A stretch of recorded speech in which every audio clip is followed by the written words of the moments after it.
8 years, I'm back. So on a Tuesday. I mean, you tell me, who's to say? I got some stuff I need to get out, mainly about the event and some fundraising for that. Sorry, I just jumped right into it. Something's on my glasses, sorry about that. What's happened in 8 years, as you can see. Bifocals. Nonetheless, I want to get all this stuff out of the way. I got a little something I'm working on. I'll show you guys, you know, my old-fashioned stuff. You know, the way I did things back in the day. Not 15 minutes long, though. But first and foremost, I want to give a shout out to the NoCo Plies family. Without those guys and gal, what I'm doing would be pretty much nothing. They make it for me. So first things first, the Lord of the Plies. We give credit to Strider for that name when we was trying to come up with an event name a while back. Will happen August 28th in Francisco, Indiana.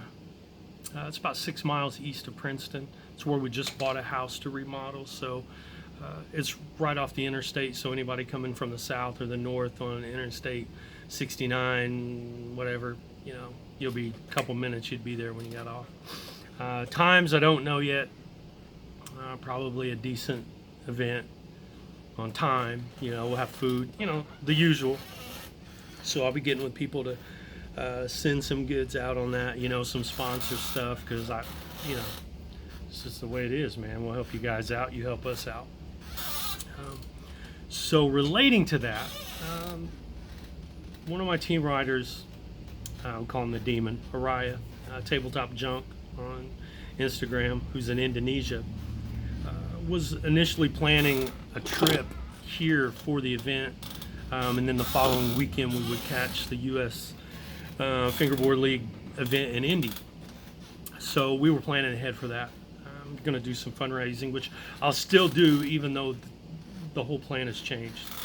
Nonetheless, we got the dates lined out, and he went to contact the embassy about obtaining a visa, and they are backed up due to the crap from the last year going on, slowing everything down, until like mid-December. So we've shifted gears a little bit. We're gonna plan for the Lord of the Plies take 2, probably in April, maybe again in the area, maybe Francisco, maybe Princeton theater. One, it wasn't available. That was the only Saturday in August that was booked, the day that I wanted. So it's misfortune, but hey, the little place we got is a nice little spot, little playground for the kids. So everybody that was young back then may have kids now. If you're coming, you got your kids with you. You got a place to play outside for a little while. It's a real small town, 400 people. Anyways, back to Araya. We were planning to have him come over and hang out a couple weeks because his goal is to at some point move to this area. And so we're going to continue with that fundraising for the spring. So what I'm going to do is raffle off some of my prize pieces, you know, because we was looking, it's like $1,200-1,300 for a round trip ticket. He's got some fees associated with, you know, the visa application process, paperwork, stuff like that. And you know, I don't want him to come and then, you know, not have no American currency, whatever, US dollars. So the plan would be to have a couple $100 for him to have in his pocket. We go around, we do some eating, we meet some people, you know, hang out, you know, show him what America is all about right here in Southern Indiana, kind of thing. So that's still the plan. You know, we're going to go ahead and move forward with that because I got all my stuff together. So what I'm going to do is show you guys a few of the things that will be raffled. I don't know how I'm going to do it, but you know, that's how I'll do it, a raffle system. You'll buy a ticket, digital ticket, however, and we'll have a random drawing for each item. You know, it'll be X amount, you know, X amount of tickets for X amount of a deal, you know, how raffles usually are. So the first thing that I have here, just going to show you guys some of the stuff. I got more stuff that I'll come up with, but this is an original from like 2010 maybe. I made this. I think it's an M1 mold. It was a replica of the Everslick Jason Lee burger board. This is iconic in skateboarding for me. It was originally an Everslick, so to actually have the same material, you know, Everslick type material on this board is pretty cool. Made it more, you know, that much more special. I've been hanging on to this for a long time. I set it up, demoed it at a couple events. I think this might be a piece of rip tape on here, but I can't exactly tell. It's kind of what it looks like. It's been in my box forever, so I forget what I put on it. But that will be one that will be raffled off. I have an old, super old Evolve. This is printed graphic on the wood, and it's not long after Jader quit cutting out the truck holes, or the for the base plate. He used to cut those out of wood before he laminated everything up. The classic Evolve shape. It's old school. It's like 26 maybe millimeters wide, maybe 27. I don't know. It's a little long. You know, maybe I don't know, maybe 97 long. It kind of looks like to me, but it's a nice, wonderful piece of fingerboarding history right here that, you know, some of you guys might get. You know, you might be able to win. What else do we have? We have an original, unused Lunar Bomb Labs OG from the hands of Mike himself. I think this is circa 2011, maybe 2010. If Mike sees this, he might be able to get me straight on that. But it's the classic Lunar Bomb craftsmanship. Man, Mike did his thing back then. He was a master early on, and I don't even remember how I got this, but it's never been set up. Nice piece of history. And then here's a couple more. This one is a one. I made two, but I changed the shape and the way that it was actually a tail more like it was when it was made. But this is a Mike V Barnyard Everslick. It's I reworked the graphic in Photoshop a while to get it cleaned up and get it so where it would be vivid when it was printed. Yep, there we go. And it has Y trucks. I think these are X2s, I think. But this board is actually fresh. I made this about 1.5 years ago. And I'm not sure what tape is on it. But the shape is similar as can be with the scale restrictions and all that crap. To the original, you know, it had a very short blunted nose and a longer tail. This is one of my favorite boards. This is one, like the burger board, it's iconic in skateboarding. I actually made one of these back in the day when I met Mike and gave it to him on the tour bus at a killer skate park shop in Evansville when they were on tour.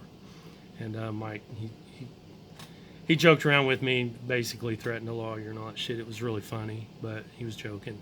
He was not. He was glad to have it. You know, it was really cool to him. But that was the old Everslick material. This is what I use now, so this will never scratch off. You know, if anybody's familiar with that, it's permanently on there. Probably one of the bigger ones is this one. A lot of people has tried to get this from me over the years, and I was like, man, I'm hanging on to it. There may be something someday that, you know, might be a good reason for it, and that's the Lunar Bomb Complete. Yeah, it's got the original Lunar Bomb tape on it. Mike, again, was a wizard back in the day. These are machined brass wheels, dual bearing. These are hand-shaped trucks that Mike shaped, inverted kingpins, grind king style. That's my favorite. There's some bushings in there. I think, if I'm not mistaken, Mike made 2 of these maybe, and one of these I think was a prize out of an event in California. For some reason, I think Denny Politan may have been, I don't know if he was a judge or he won it, and then Scott Sayer got, I don't remember how it ended up, you know, that story of it. I just managed to get a hold of this, and it has been ridden a few times, but this is like a piece of history. You know, I mean, a lot of fingerboards are, don't get me wrong, but, you know, some of these are really, you know, one of 2 that I'm aware of that Mike made of this. So it's split ply on the bottom. You know, Mike brought Lunar Bomb back recently, and I thought that was really awesome. You know, Mike was kind of like, I don't know, man, something about what that dude was doing I admired back in the day. So, but yeah, you have a chance at this one here. One more thing that I just have on hand, but this is the original art that was used for the Dalton graphic. It's just mixed media on plexiglass. Local artist made this years ago when I came into a bunch of their art. This is just incredible artwork. I mean, I always love this stuff, you know, all that kind of thing. So it's the actual artwork that it was based off of. So this will be available on the raffle. Yeah, that's another item. And again, I'm just showing you a handful of things. You know, I got way more. God, man, I'm going close to 15 minutes. It's been 8 years. Probably nobody will care. But that's just a handful of things, you know. So again, I don't know how I'm going to do it. We're probably going to start that going here before too long. So there's that. One thing I did want to show you that I was working on, just because that's what I did back in the day frequently.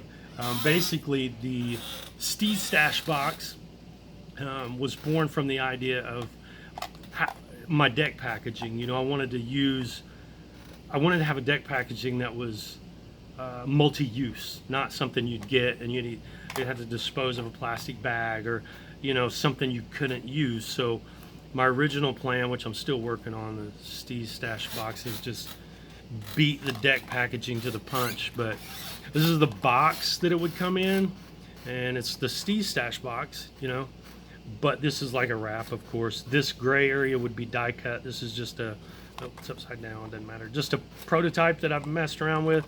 It's got the information on the back, QR code to the website, you know, and it's going to be backwards. This is on my phone, but the website, Facebook and Instagram, which Facebook is kind of for me anymore, but it's on there. But essentially what would happen is this would be taped. You would slide this out, and there would be a inside the box would be a you know, kiss cut, die cut sticker sheet, mini stickers, a couple sheets of grip tape, and then I have started to mess around with vacuum forming. So this is just a piece that I made that the board would be attached to inside, so it would be stuck with just like a temporary, like those booger things you get on your mail, you know, when you get junk ass cards and you peel it off, and yeah, something like that. So this would be stuck, and then when you would open it, you know, your stickers and everything and the information would be underneath. You would pull this out, and then you could buy the insert for the Steed Stash box to add it in yourself, or just use it as it is. It's a cool little box.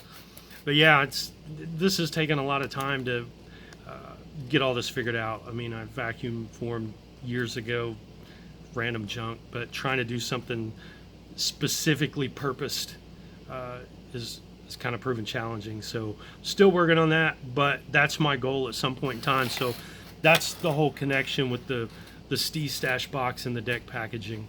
Of course, like I said, this gray would be cut out, so imagine that the setup would be inside. You would see through the cutout into the box to see it. I think thirsty. Sorry. I think that's really about it. Again, I just wanted to give a shout to the NoCo Ply family. Those cats, none but love. Also talk about the event and Araya coming to America. Hang out, check it out, things like that. So not to get into all of it, but you know, there's so many cultural differences that I've learned. Incomes and costs of things is so drastically different, you know. So in order for it to happen, you know, that's why I wanted to take some of my prized pieces, donate them to the cause to raise money to help buy his plane ticket and things like that. So, you know, everybody that helps with that, you know, will have a hand in that, which is really awesome. You know, it's what we need more of these days, of, you know, helping people out, shit like that. And then talk about the box, the packaging. So, and again, I don't know if this is going to be a regular thing or not. I mean, I'm really busy. You know, we just bought that old, it's like a 150-year-old house, old 2-story house to remodel, and it's a lot of work yet to do, a lot. So I'm trying to balance my time, you know, work early mornings till lunchtime or a little after on certain days, and then come to the workshop and do things and whatnot. And I'm having some hand issues that just, it's a long story, man. You know, maybe another episode, but I said episode like it's going to be a weekly thing. Who knows? I don't know. It depends on the response. And here we are past 15 minutes, so I better cut it off. Everybody that hung around while I got my back together to come back and do my thing, you know, man, I really missed it in the years I was gone. Running the vape shop was awesome, but, you know, these things right here is where it's at for me, and I'm glad to be creating again and offering, you know, what I make with these hands to everybody to enjoy. So anybody that's supported me so far, I appreciate it. Much love to you guys. Anybody that's thought about it, that's awesome, man. I appreciate you too. You know, any shares and things like that. I mean, it's, you know, that's how I get to do what I do. The engagement of people and the feedback and a positive response just, you know, puts a fire under my ass to do better and better and more and more. So, yeah, I greatly appreciate it. Everyone out there, have a good one.